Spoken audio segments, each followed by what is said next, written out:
PC. George എന്ന രാഷ്ട്രീയ പ്രവർത്തനം എല്ലാവർക്കും അറിയാം.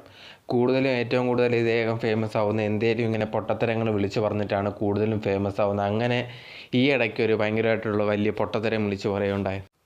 ആ പൊട്ടത്തരം എപ്പോഴാണ് വിളിച്ചു പറഞ്ഞതെന്ന് ചോദിച്ചു കഴിഞ്ഞാൽ ഒരു മീഡിയ ഡിബേറ്റിനിടയിലാണ് ഇത് സംസാരിച്ചത്. അതും മുസ്ലിങ്ങൾക്കെതിരെയാണ് സംസാരിച്ചത്. പ്രത്യേകിച്ച് പറഞ്ഞൊരു കാര്യം എന്ന് പറയുന്നത് ഇവിടുത്തുള്ള മുസ്ലിംസിനെ എല്ലാം അവരുടെ പാകിസ്ഥാനിലേക്ക് തന്നെ അവരുടെ നാട്ടിലേക്ക് തന്നെ പോകണം, ഇവിടെ തന്നെ നിർത്തുന്നതിൻ്റെ കാര്യമുണ്ട്. അതും പ്രധാനമായിട്ട് കാരണം പറഞ്ഞതെന്ന് പറയുമ്പോൾ ഇന്ത്യ പാകിസ്ഥാൻ മാച്ചൊക്കെ വന്നു കഴിഞ്ഞാൽ അവരൊക്കെ ഈ ഒരു മുസ്ലിങ്ങളൊക്കെ ആഗ്രഹിക്കുന്ന പറഞ്ഞ് പാകിസ്ഥാൻ ജയിക്കാൻ വേണ്ടിയാണ്. ഇന്ത്യ എങ്ങാനും ജയിച്ചു കഴിഞ്ഞാൽ അവർക്ക് ഭയങ്കരമായിട്ടുള്ള സങ്കടമാണ്.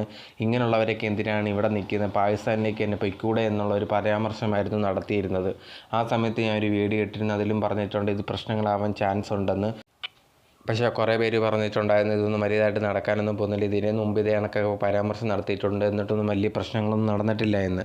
പക്ഷേ എന്തെന്ന് പറഞ്ഞാൽ ഈ വട്ടം അങ്ങനെയല്ല. ഇതിൽ പറഞ്ഞതിന് ശേഷം ഇതിൽ കുറേയധികം കേസെടുക്കാനൊക്കെ നടപടി പോയി. അങ്ങനെ ഇരിക്കുന്ന സമയത്താണ് ഇപ്പോൾ പി.സി. ജോർജിനെതിരെ കോടതി തന്നെ ഇങ്ങനെ എന്ത് ചെയ്യുന്നത്, ജാമ്യാപേക്ഷ പി.സി. ജോർജ് കൊടുത്തിരുന്നു, അത് തള്ളിയിട്ടാണ് ഇപ്പോൾ അറസ്റ്റിലേക്കൊക്കെ പോകുന്നത്. ഇപ്പോൾ ഇന്ന് തന്നെ ചിലപ്പോൾ അറസ്റ്റ് ചെയ്യാനൊക്കെ ഉള്ള ചാൻസ് ഉണ്ട്, ഉറപ്പിച്ച് പറയാൻ പറ്റില്ല. ബട്ട് ജാമ്യാപേക്ഷ കോടതി തള്ളിയിട്ടുണ്ട്. സോ ഇങ്ങനെയൊക്കെ പറയുന്നത് വളരെ വിരുദ്ധമാണെന്നുള്ള കാര്യമാണ് കോടതി പറയുന്നത്.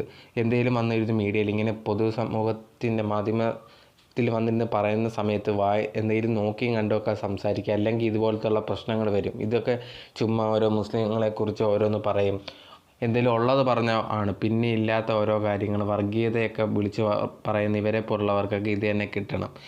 സോ ഇവരെ പോലുള്ളവർക്ക് എന്തിനാണ് ഇത്രമാത്രം വർഗീയത പറയുന്നത് എനിക്ക് മനസ്സിലാവുന്നില്ല. ബട്ട് ഇതൊക്കെ ഇങ്ങനെ ചെയ്യുമ്പോഴത്തേനും പറയുന്നതിനനുസരിച്ചുള്ള ശിക്ഷ തന്നെ കിട്ടണമെന്നാണ് എൻ്റെ ഒരു ഞാൻ വിചാരിക്കുന്നത്. അതിനനുസരിച്ച് തന്നെ കോടതി ഉത്തരവ് വന്നത്. സോ ഇനി എന്ത് നടക്കും നമുക്ക് ഇനി ഓരോ ദിവസങ്ങളിൽ നടക്കുമ്പോഴേ അറിയാൻ പറ്റത്തുള്ളൂ. എന്താണ് അറസ്റ്റ് ചെയ്യുമോ എന്നുള്ളൊരു കാര്യങ്ങൾ, അതോ അദ്ദേഹം മാപ്പ് പറയുമോ എന്നുള്ളൊരു കാര്യം.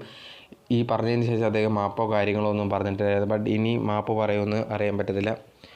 ബട്ട് ഇതുവരെ ഒന്നും തന്നെ നടന്നിട്ടില്ല. ഇനി ഇതുപോലെ സംസാരിക്കുന്ന സമയങ്ങളിൽ ഇദ്ദേഹം ഓർക്കണം, ഇങ്ങനെയൊന്നും സംസാരിക്കരുത് എന്നുള്ളൊരു കാര്യം.